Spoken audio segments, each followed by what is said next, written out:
Hello, my name is Rebekah Pringle Yamada, and I live in Washington, D.C. with my husband, Richard. We live within a mile's walk of the Capitol building, so we have lots of fun adventures exploring the city together. We also love to cook, to travel, and to read, and I enjoy writing as well. It's my great privilege to be able to teach fiction writing workshop and poetry for Veritas Scholars Academy.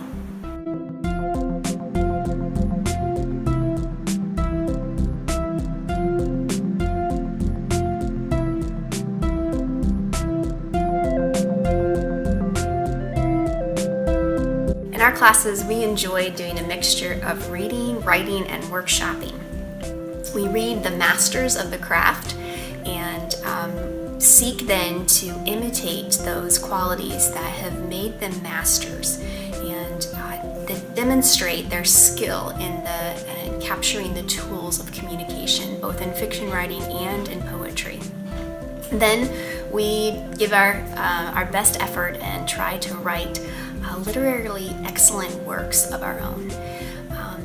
And then it's the great privilege to be able to bring those works together in a workshop setting and to be able to share them in a community, students from across the nation and sometimes around the world. As classmates listen then to what others have written, they can then give feedback and encouragement. And so we create this community of writers that is a unique experience for each student. Shelley called poets the unacknowledged legislators of the world. Plato has acknowledged in the Republic that storytellers have this specific role to play in a society, very, very influential role. And then of course you have the Inklings with Lewis and Tolkien and other members who not only defended the power of story, but also exemplified it.